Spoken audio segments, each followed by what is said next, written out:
Welcome to the Yahowah blog. I am Craig Wynn. I don't know if you realize this or not, but in all of human history, this is the first occasion where somebody has shared the entire message, everything that needs to be known about Yahowah, his beloved Son, the covenant relationship, the purpose of the invitations to meet, as well as God's timeline, while also repudiating the religious myths that corrupt that path so that it is difficult for people to find and to trust. Never. It didn't happen with Moshe, didn't happen with Dod, didn't happen with any of the prophets. It is also interesting to note that Yahowah is actually more vociferous, talking about the negative consequence of errant cultural traditions, religious beliefs, and political platitudes than he is in revealing the way that we are to walk to him. If you were to remove God's criticism of religion and politics and societal customs, the general embitterness there is towards God among his people, from the Torah, prophets, and Psalms, something this thick would grow to about 1/4 its size. Never has anyone pointed out that God is antagonistic towards religion, or that it is the primary theme of his message. You're witness to something that is previously unheralded. No one in human history has taken on the two most popular religions and proven that they are completely without basis, having written 5 volumes that prove that Jesus never existed and that the Christian New Testament was ultimately conceived by Paul, who was demon-possessed, and that there is no basis of truth. It is very little more than a product of identity theft and counterfeit. And that similarly, the Quran is the result of rabbis selling Muhammad Talmud stories, which he twisted to fit his situation. And that Islam would not exist with rabbis not having done so.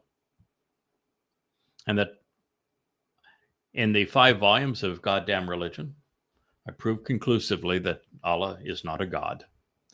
And that Muhammad not only wasn't a prophet, but he may have been the worst man who ever lived. No one has ever pointed out that both Paul and Muhammad, the architects of the 2 most popular religions in the world, both admitted they were demon-possessed.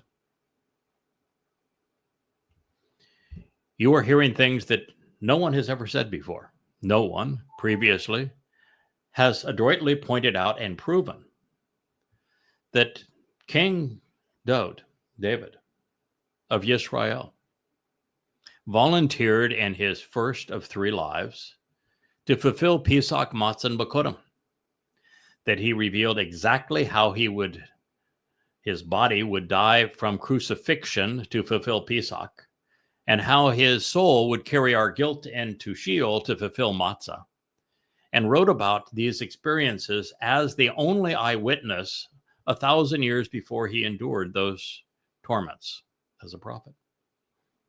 And then he would come back 400 years after his first life and 600 years before his second of 3 lives. And he told Daniel, as Gabriel, God's most courageous and capable man, exactly what he would achieve, exactly where he would achieve it, and the exact moment that he would do so, 600 years in advance of fulfilling that prophecy.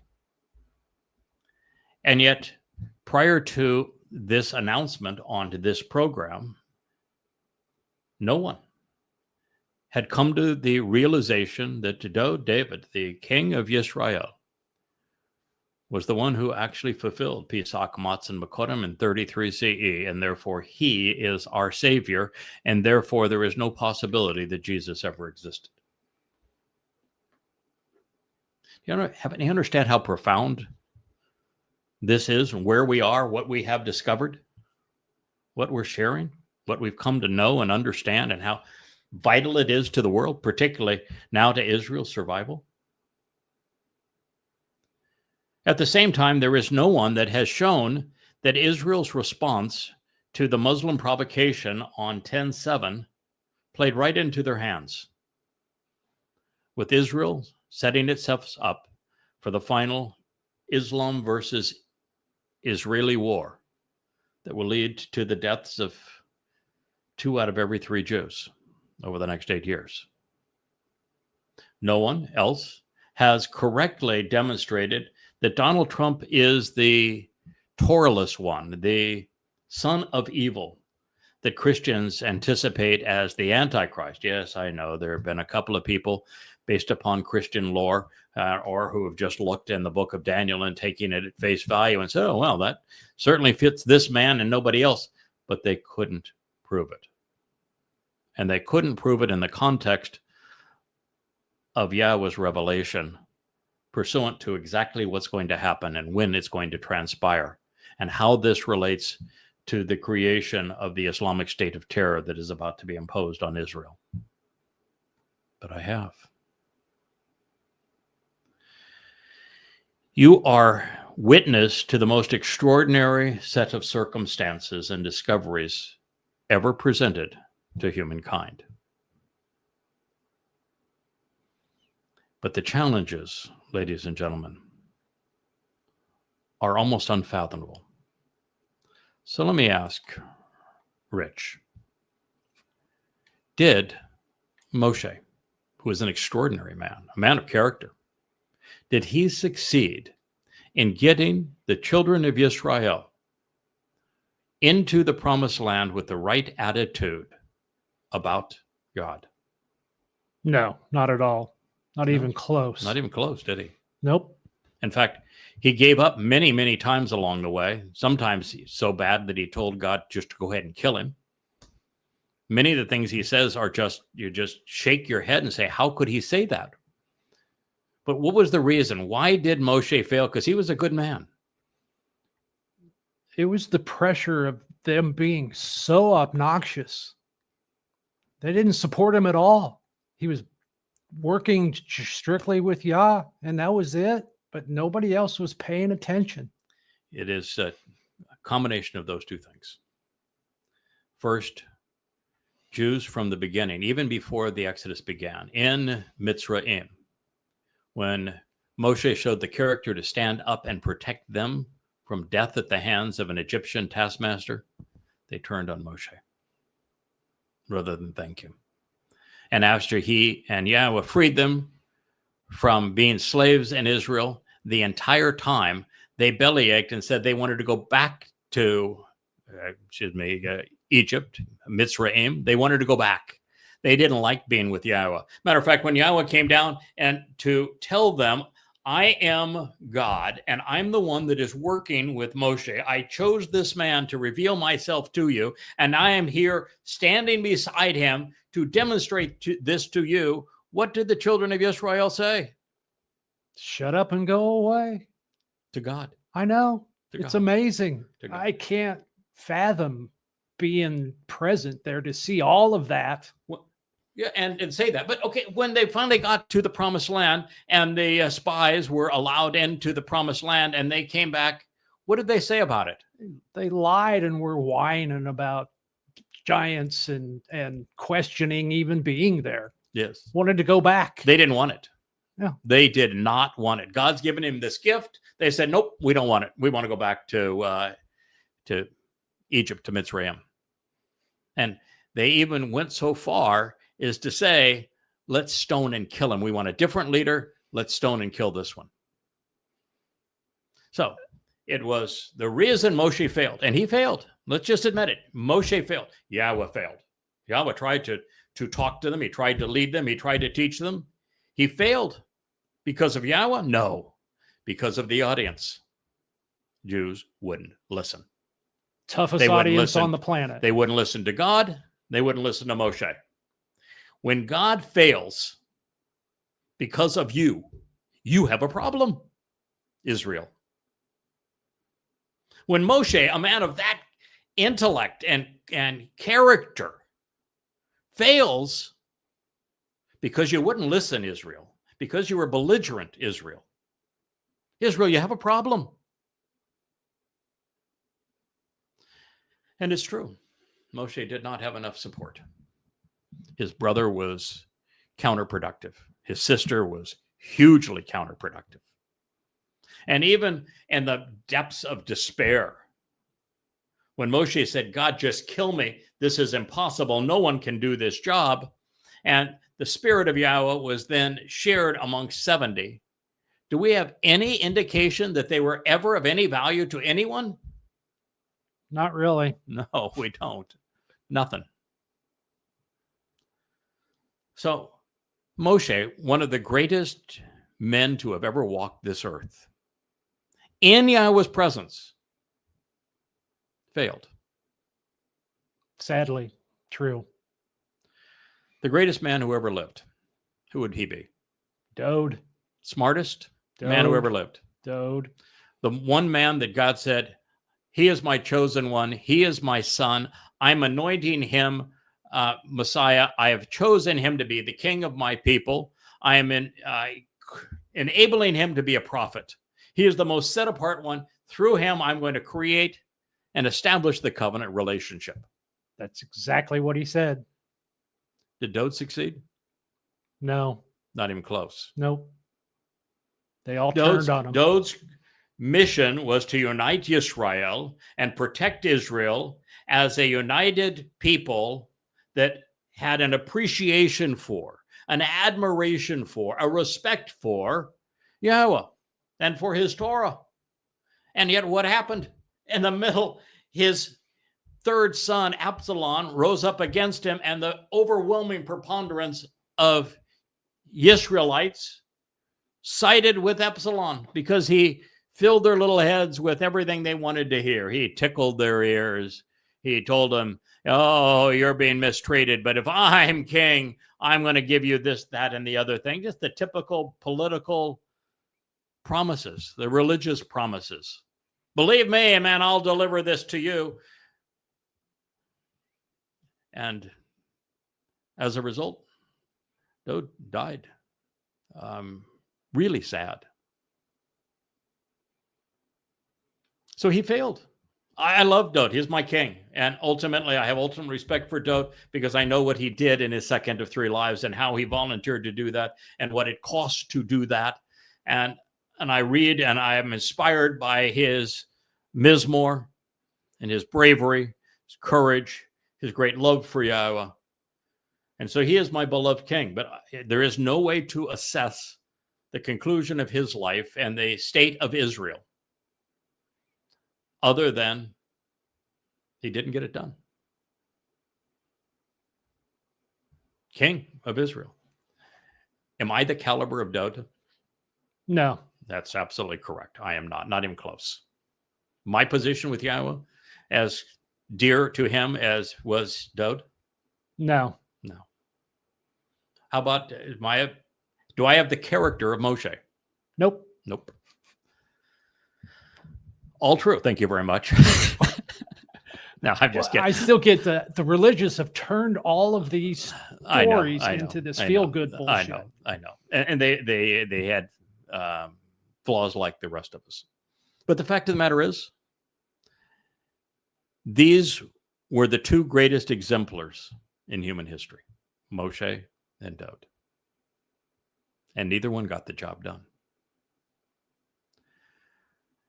Is the circumstance now with the world Gentiles and with Yisraelites, Yisra'el and Yehudim, Is it any different today than it was for Moshe or Dode? No, they're still rejecting everything. Is anybody listening? Nobody's listening. You got 40 comments on 20,000 posts. Yeah. Yeah, no one's listening. We are doing something that's extraordinary. No one has ever presented the complete picture of who Yahweh is, what he's offering, what he's asking in return, how the covenant works, how the Moed Mikre enable us to be part of the covenant, what role Dode played in his second of 3 lives, what role he'll play in his third life, how the timeline is all setting up for Yahweh's return with Dode in 2033, which is year 6,000 Yah, how we can base that on what Dode said that he would do to fulfill Chag Matzah in 33 CE. No one has ever done any of these things before. No one has ever explained that there are 3 destinations for human souls, and we choose which one we go to. And it ain't just heaven and hell. No one has ever not only reintroduced the proper pronunciation of Yahweh's name, but validated it, explained it, so that it was certain and understood. So you are listening to things which are extraordinary, along with someone who has successfully repudiated the lies of the 2 most popular religions, so that that gunk is cleared, and that you are now in a position to understand exactly what Father and Son are offering and how you capitalize upon it. Never in the history of humanity has so much been offered to you right now at this time. And yet very few are listening.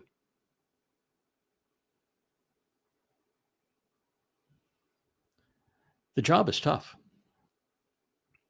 And my role in this job has changed over the years, so I want you to have some appreciation for what it is I'm trying to achieve on behalf of Yahweh and his beloved son Dode and his people, Yisra'el.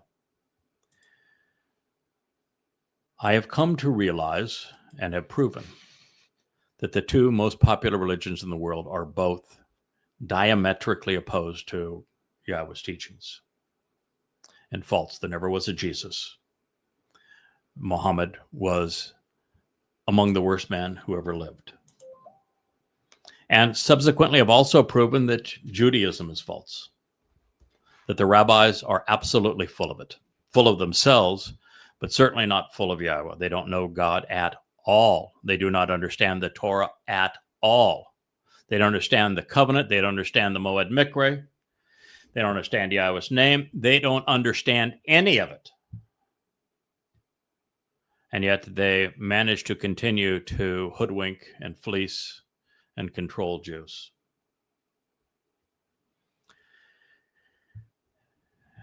After having written some 35 books and posted them at yadayah.com, they're all there available for you to read now. There's additional one that will be posted soon. Excerpts of it are already available on the Facebook page.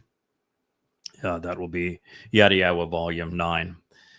But 3 volumes of an introduction to God, where all of the original text material is resources are explained, and how we came to possess the Dead Sea Scrolls, the grammar and the alphabet of ancient Hebrew, and how it plays into us understanding the message that God communicated. I mean, unique things that have never been shared before. For example, there's no past, present, and future tense in Hebrew.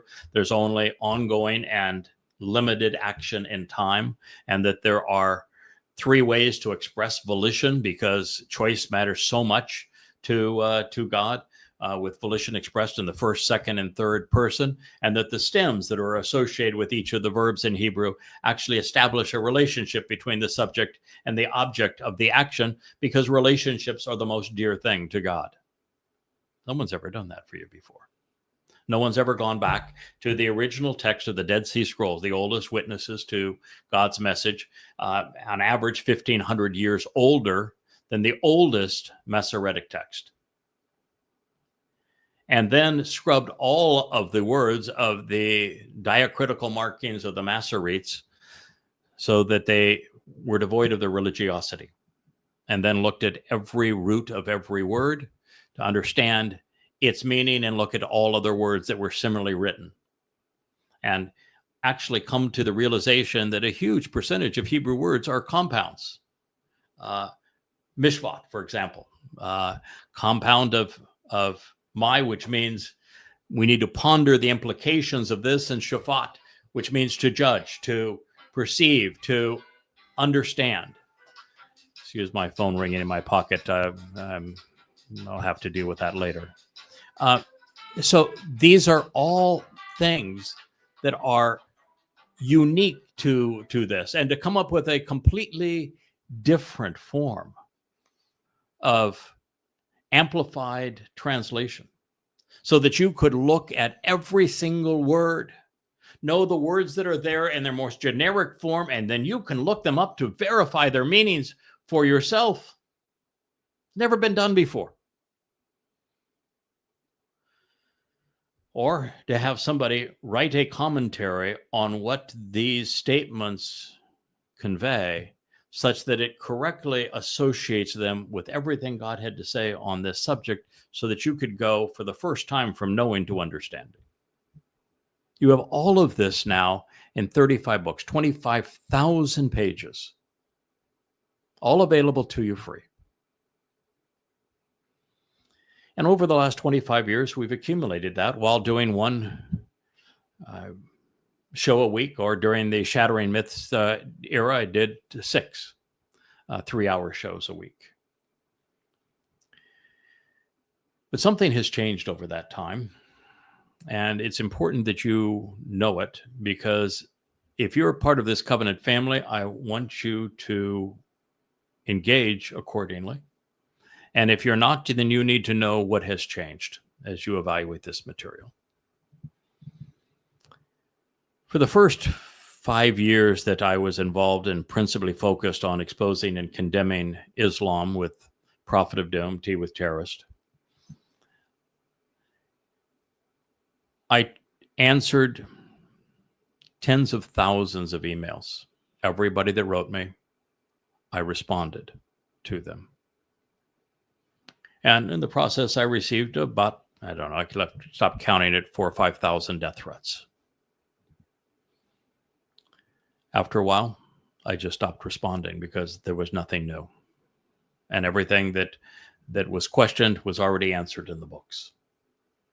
Subsequently, I have rewritten Prophet of Doom as the 5 volumes of Goddamn Religion, all free to at yadayah.com. I wrote Questioning Paul. It was first the Great Galatians Debate, then it was Questioning Paul. It is now Twistianity, 5 volumes.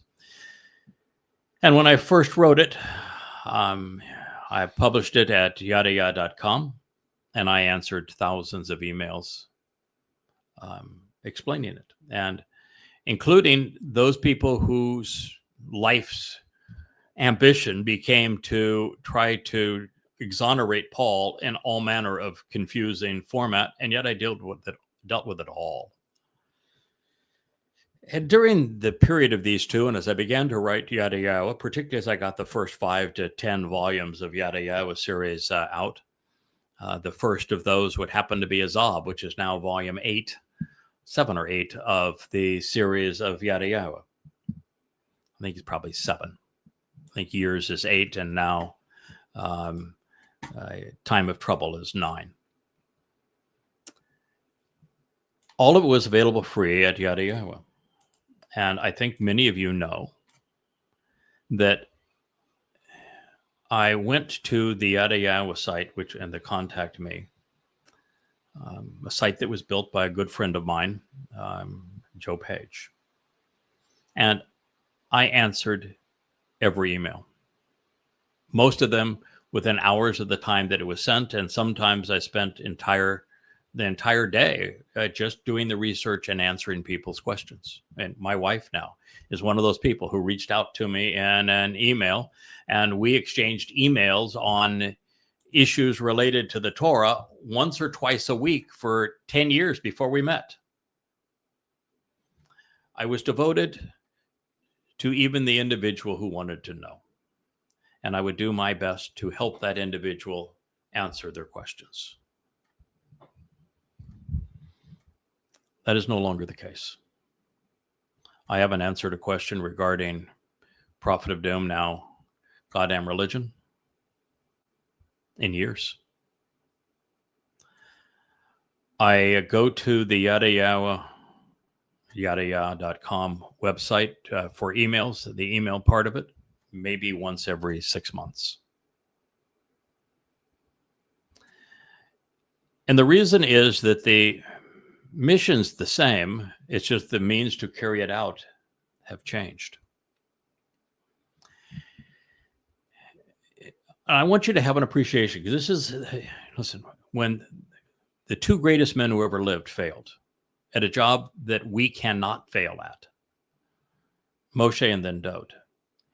You need to have, if you're part of the covenant family, you need to have an appreciation of what I'm up against. And if you're listening and you're not yet part of the covenant family, you need to know why I'm not going to hold your hand and walk you through and answer your questions. Or even if you're part of the covenant and you're using our social media account as a way to spark debate, why I don't respond or why I get frustrated under those circumstances. When I was doing what I had done for 23 years, which was to study Yahweh's testimony, write these profoundly interesting, unique translations. Nothing ever existed like them, I mean, even remotely. Creating the new style and in the process deducing upwards of 10,000 unheralded insights. No one had ever seen that many unique aspects of God's nature and his offering previously. During that time, it is about 99% filling my soul with energy, with knowledge, with understanding, with teaching from Yahweh, and then my mind expanding with all of these profound insights and the joy of sharing them. This is an exceedingly positive, uplifting, nurturing, wonderful experience of growth. And we had the opportunity to learn as we grew. That I became an exemplar, just like Dod and Moshe became exemplars along the way. The more you spend time with Yahweh and listen to him and think about what he has to say, the more you can offer, the more you can refine the message. And it was, one of the things that was the most interesting part of that is that in some 10,000 profoundly unique and important insights, 95% of them were right the first time that I perceived them. And about 5% of them, I learned more along the way, saw things that no one had ever previously considered, and refined them as we progressed, because there were insights that we hadn't seen before. And I would tell you that over the last 6 months, that refinement has reached a pace that is, akin to Niagara Falls versus a sprinkler head in your lawn. That's where we are. All of these things are very positive. We had a rebellion that was part of our group back in November of last year, almost a year ago. And it was cathartic when it first happened. I'm pretty hard to move out of my position. I realized that Yahweh chose me because I'm stubborn and I'm resilient and I'm steadfast, and I may have lots of irritating qualities, like I don't suffer fools well, and I may have a short fuse. I have lots of irritating qualities, but the fact is I'm really good at sticking and being loyal. I'm not going to abandon Yahweh. I'm not going to abandon this mission. I'm going to get it done. I don't give a crap what anybody has to say. You challenge me on X and I'm right back in your face immediately. So when this happened, first Yahweh said, just ignore it. We have a job to do. And now that that's happened, this is what I wanted to have happen. And I'm going to explain to you what I want you to do now that it has happened, because I need you to do something that you haven't done before. I need you to be the voice of those books. I need you to get cameras and lights and microphones. And I want you to start the Yahowah blog. I want you to change the symbol from the lion to a menorah. And I want you to begin the Yahowah blog. I want you to be the voice of those books. My voice to my people now. Oh my. I had no idea at the time what that was going to cost. Yahowah did. And there's a reason why Yahowah waited till we had very little time left to make that transition. Well, I enjoy doing these programs for you.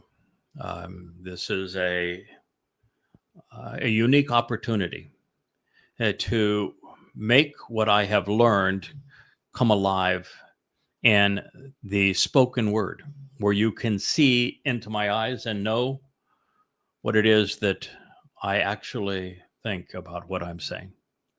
You can't fake it in a live stream. And that's all we ever do is live streams. And I was always reluctant up to the point where Yahowah said, this is what I want you to do. And, you know, I have a real simple relationship with Yahowah. Our relationship's not complicated at all. He has a lot to say. I listen to him. I learn from him, and I share what I learned from him. And if he engages to interrupt me learning from him just by reading and studying his word and contemplating what he has shared through the Torah and prophets, to have a private conversation, then what he requests is what I do. Call me silly. Call me shallow. We never debate it. We don't have an argument over it. I never say, but God, what about, can we? No, it's just, he says, this is what I want. He's very matter of fact. And sometimes he's a little bit sarcastic even. It's his style, and I don't blame him for it. In fact, I see the humor in it. But when he says, this is what I want you to do, I just simply say, okay, that's what we're going to do. I just had no idea what that was going to take. Well, I genuinely enjoy this process of sharing with you, because I have learned now that the spoken word is actually far more powerful than the written word. Much. I had avoided it up to this point because, for the most part, Yahowah had avoided it. Yahowah only communicated through the written word. Yeah, occasionally he'd make an exception when he spoke to the children of Yisra'el directly, and they hated it. And, occasionally it was Moshe speaking to the children of Yisra'el, but Yahowah was using his mouth to do that. But everything got written down exactly as it was stated, exactly at that moment. So it was communicated to us in writing. And I saw the great value of the written record. You can read faster than I can speak. You can process information at your own pace when you're reading. You can go to the material, which is available free at yadayah.com, at your leisure, at your pleasure, and you can stop at any moment, and you can copy and paste what you read into a search engine to validate whether or not what I'm telling you is accurate. What a marvelous way to teach, to instruct, to share. And as we got this enormous number of books, one of the things that I stopped doing is I stopped being the private tutor. I'm no longer a private tutor. If you were to have written me during that time, I'll say, please read the books. The answer you're seeking is in the books. And I stopped being a private tutor. Did Moshe or Dode ever serve as a private tutor? No. No. So I'm in good company giving up the role of private tutor. I don't have a problem with it. Obviously, God doesn't, because he didn't use either of those to be private tutors, did he? Nope. No. In fact, do we have any evidence that Yashayah or Yirmiyah were private tutors? No, nobody was listening to them either. No, they wrote down their message for the entire community and forevermore, for all people to read it. So it's there. You want to question what they have to say, read it. It's there for you to read. I love the written word for that point of view. But the written word doesn't have passion. And the written word lacks a sense of, well, it gains in credibility in that you can look up everything and verify it. It lacks the credibility, the spontaneity provide. It's one thing for me to have spent 5 hours to have written a phrase and come up with conclusions and then share them with you after having been able to validate it, have fact checkers and the like. It's another thing to be able to look at you like I am now and say all of this contemporaneously, extemporaneously. You got to know it. You got to understand it. You have to be committed to it. To go through something this different than what everyone has been led to believe.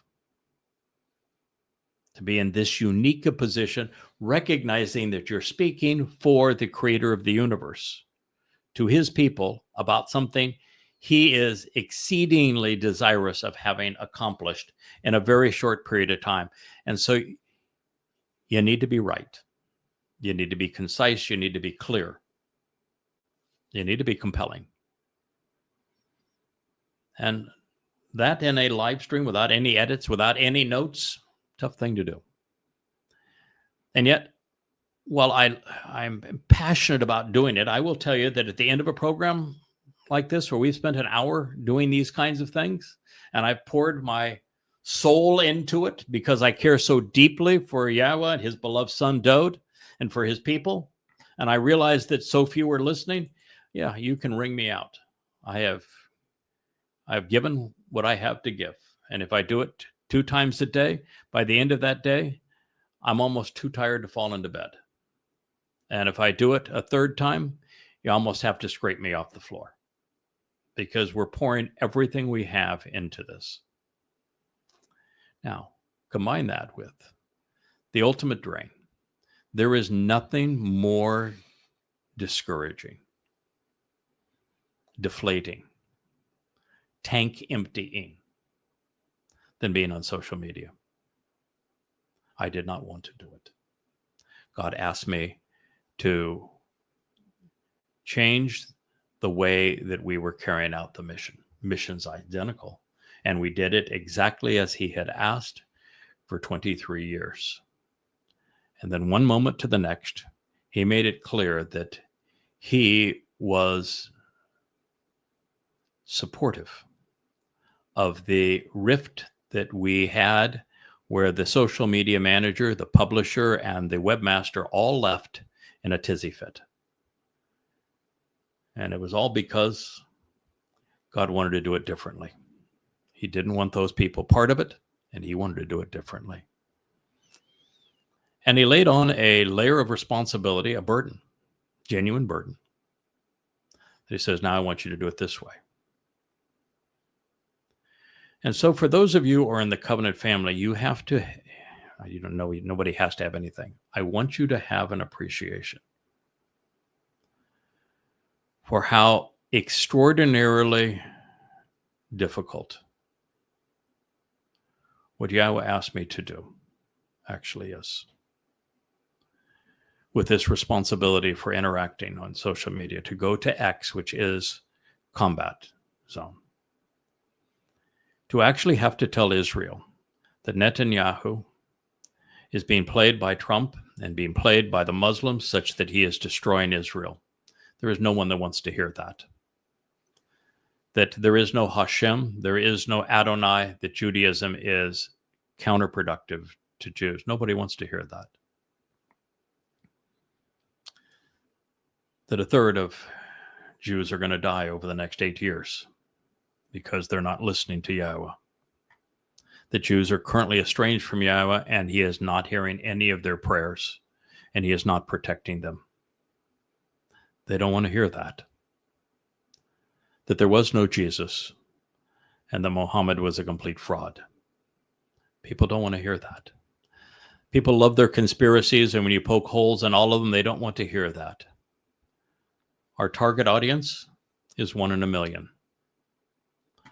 Our foes are 999,999 out of a million. Pretty difficult to have an affinity there. You can't be popular. You can't break through. And yet you have to battle every step of the way. Now, what this means is that I realize that that's the battle on Facebook and X, particularly on X. But on Facebook, what I want on Facebook, on our page on Facebook, the Craig Wynn page on Facebook, is I want you to listen, to learn, to contemplate what is being said, to disseminate that information, and to the extent that you can, to support me in this outreach. I'm not there to debate. I'm no longer there as the answer man that's going to provide an answer to any single individual. Simply looking for support. That has to be a place that I can go and share with the family what we have learned, what we need to disseminate as people, so that we go out from there and we convey that to a world, so that that ripple is magnified. That's the purpose of that page. The purpose on X is to expose Yahweh to a world that has no clue who he is, particularly to Israelites, so they have some idea as to what's coming. So that when it happens, they'll have this inkling, yes, this guy constantly hammered this to us, that there was no such thing as a Palestinian, that our enemy was Islam, not Hamas, that we were doing ourselves a disservice to not speak Yahweh's name, that God was not listening to us, that we were isolated, that we should not trust our IDF, that our politicians were letting us down, that the rabbis were counterproductive. There was a guy saying all of that, and now it's obvious. What else did he have to say? That is my job there, to constantly harbor that message, to convey that message. And I expect that when I do so, that there will be lots of very, very vicious attacks, and there are. And I'm human. They do not come at such that you can just simply,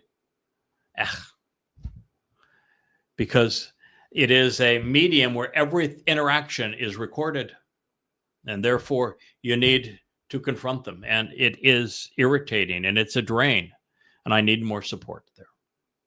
But you know where we need the most support? Is YouTube.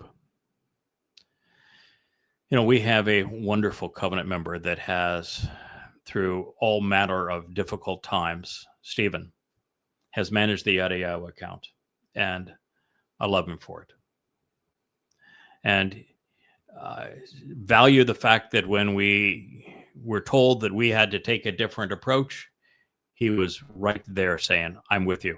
What do you want me to do? And he has done it. And I appreciate him for it. And we have Charles that has the Shamar Emeth site that it's rich with content and has been wonderfully supportive. I opened a couple of more sites just to make certain that we had the Facebook pages and channels, their pages on Facebook and YouTube, their channels, to convey this message directly. And most recently, Kevin, who is, one of the most extraordinary people that are part of this family. Kevin has taken it over. And it's, in a matter of weeks, it's more than 100-fold what it was. Way more than 100-fold what it was.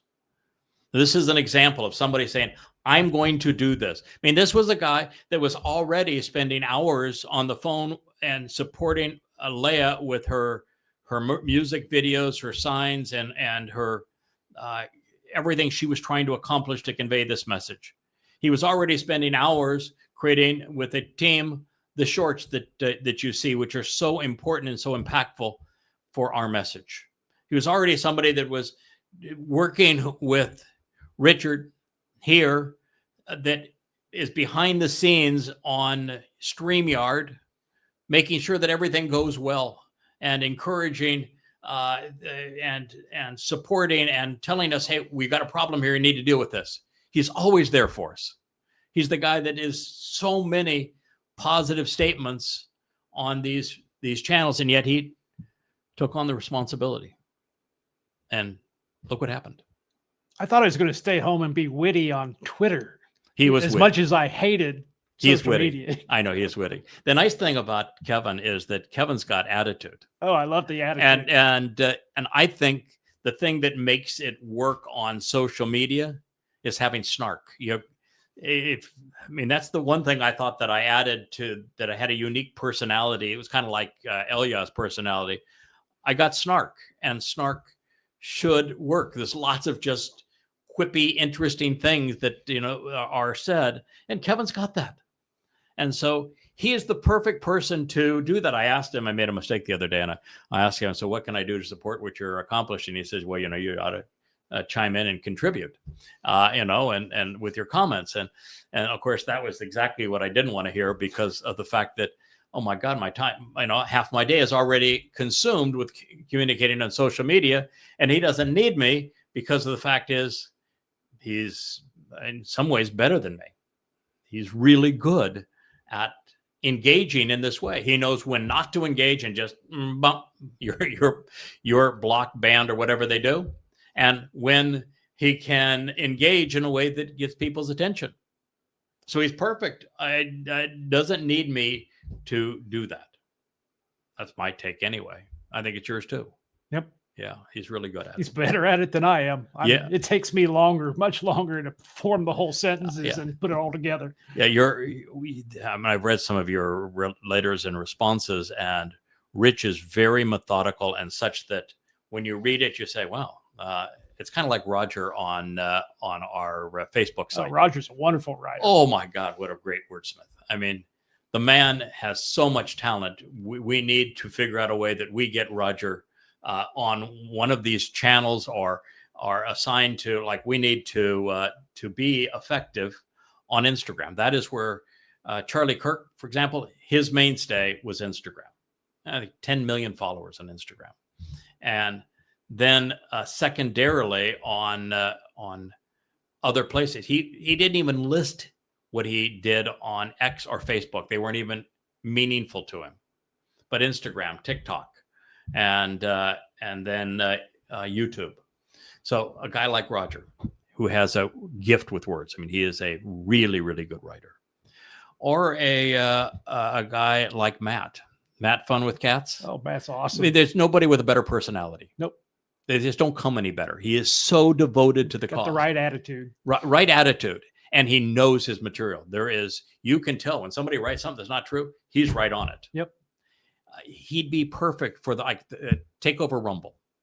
You be Mr. Rumble. Stir it up. Yeah. Draw attention to it. And that's what we need. We need a Roger to go to an Instagram. We have a really wonderful covenant person, a woman, that is managing TikTok. But I don't know, and so I may be speaking out of school here. She posts the shorts on TikTok. I don't know if she has this interactive gift of gab that some of these other people have that can be so effective. We have a guy that both I love and he drives me crazy. Robert is his name. And the reason I love Robert is he is intellectual. You can always tell the wheels are turning. Yep. He's very, very well informed. And he is always trying to add to the content. And I love him because a third of the things he posts are, wow, that was insightful.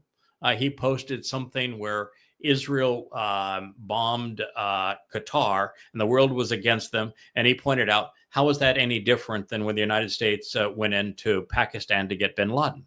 Yeah. And you just read this, oh, that's truthful. And then I saw a week after he told me that, and I'm thinking things, telling him, that's really insightful and it's true. Netanyahu went on the air a couple of days ago and made the same. Really good stuff. But then there's this tendency occasionally to go in and cite an AI search engine, which AI is not intelligent. No. They're wrong more than they're right. They are programmed with a bias. And particularly when you're communicating things as controversial as we are, AI is not a help. They are absolutely part of the problem. Is why I've been posting things to help people understand the programming bias of AI. And, like me to say that 90% of those that lived in Athens were slaves. And, he goes to AI and said, no, it's 30%. And yet what I have to do then is for credibility's sake, now I've got to go spend 5 or 6 hours redoing the research that I came up with for the 90%, which he's absolutely capable of doing because he's a really smart guy and he knows how to do research, which was, there's only how many? For an actual census that was done of slaves versus free in Athens, how many censuses were there? Just one. Just one. How many contemporary sources are there that actually spoke at the time about the ratio of slaves to free in Athens? Just the one? Nope. There were 4. There's 4. There were 4. Oh, that's right. There were 4. So if you survey those 4 and you consider the one census that was done at the time, you will come to the conclusion that 90% of the inhabitants of Athens were slaves. Yep. All of the research by the scholars after that, they don't want to deal with what those 4 sources say, because how do you make a PhD dissertation if you repeat what's already known? It doesn't work as a PhD dissertation. So they all came up with formulas, and they have extrapolated from formulas to say, well, this many people and maybe that many people, and so now if the AI engine looks at the published reports by scholars who are not citing the original sources, they'll come up with 35.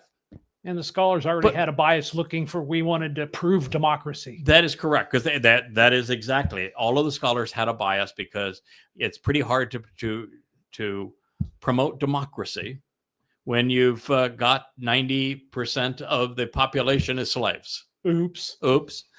And so I went back and I went through and said, now here's the sources, and this is why this research is more valid than the AI report. Now, the problem is that if I did that in the point I was making, then I would have lost the entire point, because what am I supposed to say? Well, I'm going to give you the evidence for this, that, and the other, and let me tell you how the AI will contradict it and why the AI will. You're lost. That's why posting it in the middle of a chat room is not helpful.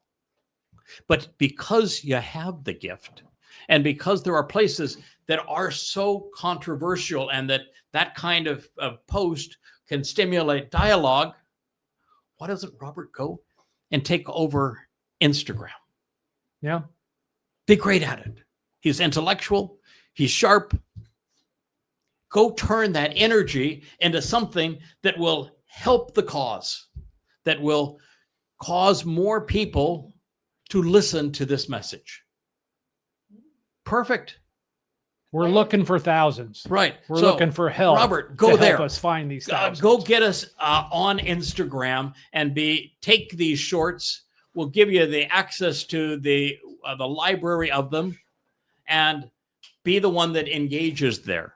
Because if I go there, it drains more out of the tank, and that's not good.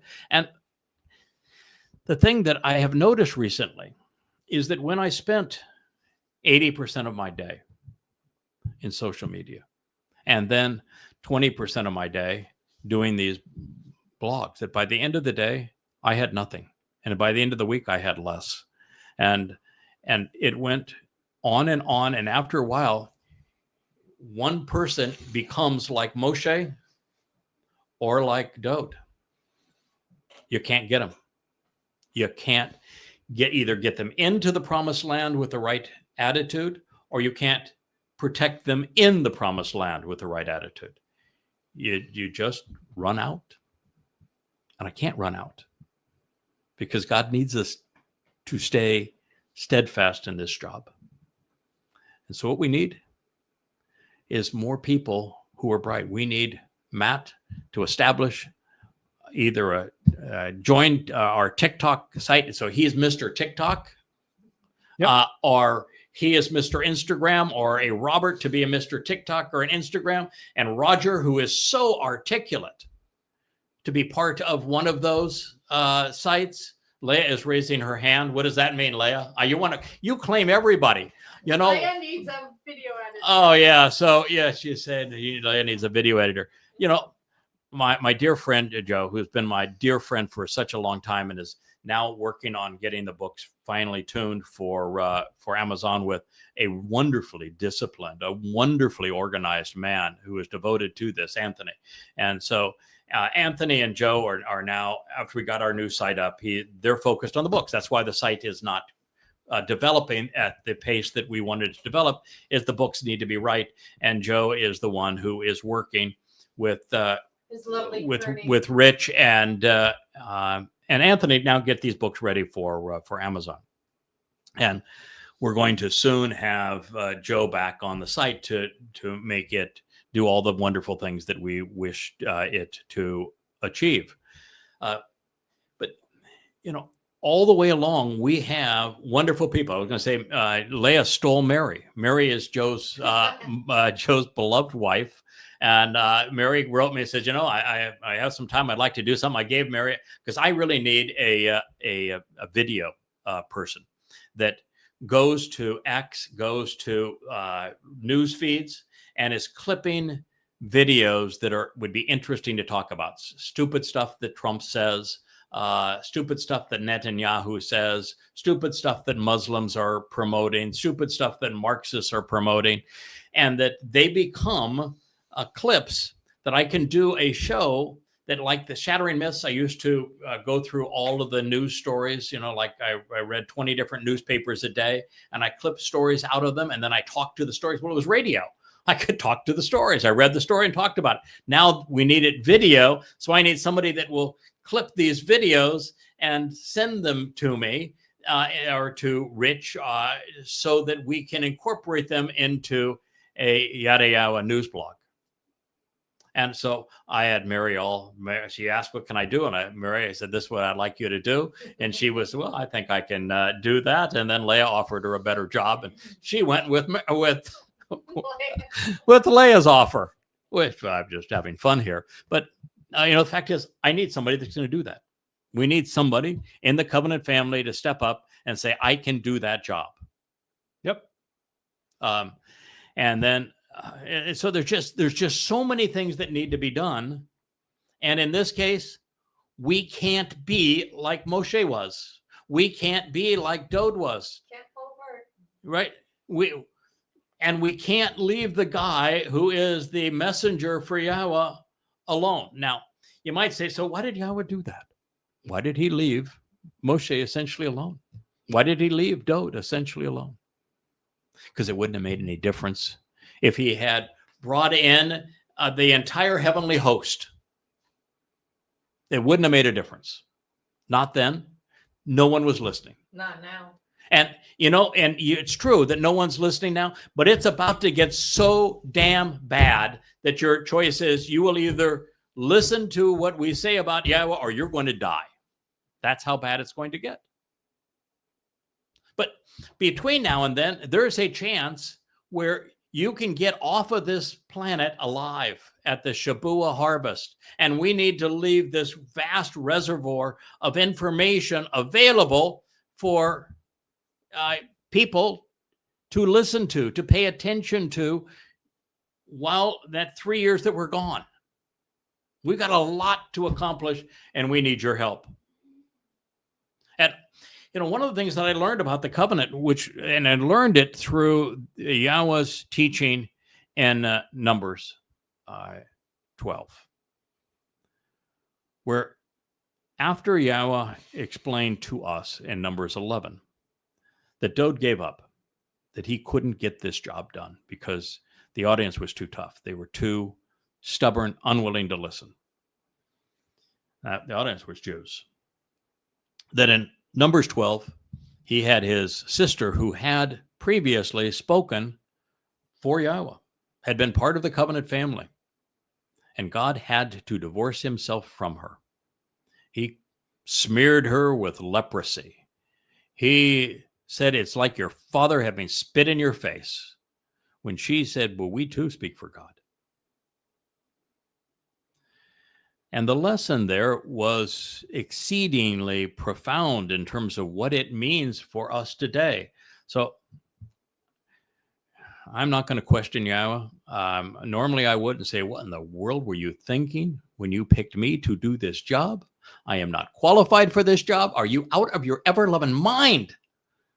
I mean, okay, that's my line, because I'm like, what in the world does Yahweh see in me? Yeah, And well, I still come down the here. same thing. What in the world are we doing here? This job can't be done, and I'm certainly not qualified to do it. Are you crazy? I won't actually say it that way. Occasionally, I think of it that way. But the fact is that God didn't support Moshe, and he did not support Daud, and neither of them succeeded. And I'm not up to their level, to their standard. And we only have 8 years left. And we cannot fail. If we fail, the entire earth is destroyed. God does not return.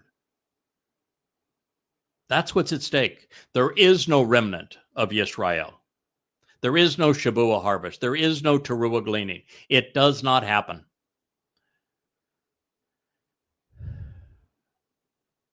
And the difference is overwhelming as to whether or not we succeed and meet and surpass Yahweh's expectations or fail to meet them, such that we are operating as a family and we are engaged.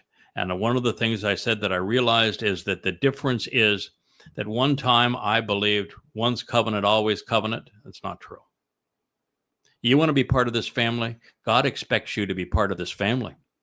He expects you to go to work. You cannot be with God for eternity if you don't want to work. That's what God expects. That's why it was so wonderful to see the man who I had so much respect for in terms of his translations, his research, his mind, James Bowen. Yeah. James came back. I love it, because that was when I started, and James was still on the broadcast, and his website helped me tremendously. And another person that was so instrumental in those early years that was part of the broadcast was Joe Page. Yep. And now Joe Page is back.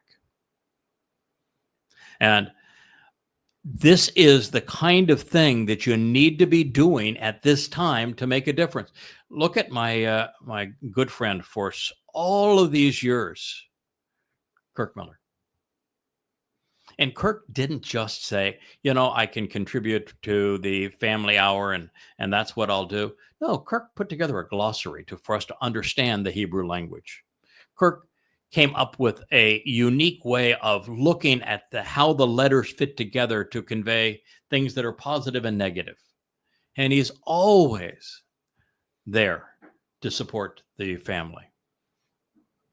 Look at what Leah has done. I mean, particularly now we realize that Leah's an introvert, very much like Yahowah, by the way. Yahowah is also an introvert. I know that's stunning to say, but he is an introvert. There are introverts and there are extroverts. The difference in an introvert is in an extrovert. Are you energized by being around and before a lot of people, or you prefer small groups? And do you like your time alone, or you prefer to be in the midst of it all the time? I'm an extrovert. I'm actually an extrovert by choice. I was born an introvert. I didn't like being an introvert. So I changed my personality to be an extrovert. Most people say you can't do that, but I did. Leah's an introvert. Therefore, to be part of these programs, to be in the midst of this, to be the person that this vulturous mother goddess cult chooses to assassinate, very difficult for her. But she's doing it, isn't she? She's out there. She's engaged, even though it is so different than what she would prefer. And so I realized that if you want to be part of this covenant family, go to work, engage, don't give up, don't get upset that, well, I don't like, Craig's attitude on this, that, or the other thing. Don't give up. Don't go away. Engage. Figure out all the things you can do. I've just listed things that we need done. And if you can contribute, we need you to contribute, because if you're not contributing, you're kidding yourself about being part of this family. Now, I know that everybody isn't going to do as much as I'm doing. Here a guy like Shannon went around on his tour. Yeah. And every time that I read something that man writes, I say, oh, boy, he gets it. He really understands. He's on his game. He is a marvelous person to contribute in this way and take over one of, like, a Rumble site, for example. He'd be great at it. Yeah, we need people to help comment. Well, not just comment, but direct, but answers. play a role in administrating these things. And it's like I do these programs, but we put these programs out under names that have no interest to anybody. This is the Twistianity volume 23 or whatever it is, or 24 or 20. 40. Oh, 40. Okay. I don't even think that's what we're showing. I think we're showing maybe we are showing those. That is not interesting. If you look at the things on YouTube, for example, that get people's attention, they're confrontational. What we're saying is plenty confrontational, but we need to redo the titles such that they appear as a way that gets people's attention, and that everything should be rewritten that way and chopped up that way and served up that way. And the people that really know the covenant and know Yahweh and understand the Moed Mikra and understand our timeline and understand God's passion for his people, you're perfect to do this. Take it and run with it. Let's understand the importance of synergy, of 1 + 1 = 10, not of 2. So that's where we are. That's really what I wanted to talk about. We'll come down and do another program and return to the 89th Mizmor, which Rich had all ready to go, as if I was going to go into it. But I gave him a hint at the beginning of the program that I was going to ask him some questions, and when he wanted to be complimentary of who I am compared to who those other guys were, I said, no, we're not going there with it. The answer is no, I'm not in their league. And yet the conditions and situation hasn't changed. And since they did not succeed and they're better than me, we need support, or we're going to end up with the same result. And we're not going to do that. We are not going to end our time together and have to look at God and say, yeah, we could have done better. But, Roger was a great writer, but he just didn't ever take over a social media account. That Robert, he a very bright guy. He's really adept online, but I couldn't get him off Facebook to take over, a TikTok and to make a tangible difference. And that Matt, nobody has more enthusiasm, but he didn't actually take over one of the social media channels and make a difference. There's somebody of you out there that we know we need video clips of news stories that we can comment on and integrate into a whole nother outreach mechanism, and use what energy I do have and what time I do have to do news stories so that we garner people's attention. That's what we need. That's what we need you to do. We need you to engage. We can't do this alone. We will. I don't want to. I will. But we're better when we're all making a contribution. Everybody is out of their comfort zone. We're all there on the edge. And I'll tell you, when you're out of your comfort zone and you're doing this for Yahweh, and it's really real and raw, man, that's when you grow in your relationship. That's when you grow in your confidence. That's when you realize, I am now making a difference. And I'm challenging you all to do that. There's another woman that just happens to have a gift of snark. Kirk's wife, Sylvia. She can make a real difference. We have somebody that really understands the covenant, is very good with words, and wants to contribute even more. Mariah. Yep. Who is She's all the over reason it. I'm here, Right. literally. Right. So she did leverage herself in that regard. Yep. So we all need to find our place and be boss man or boss woman of that place and take the responsibility and just go with it.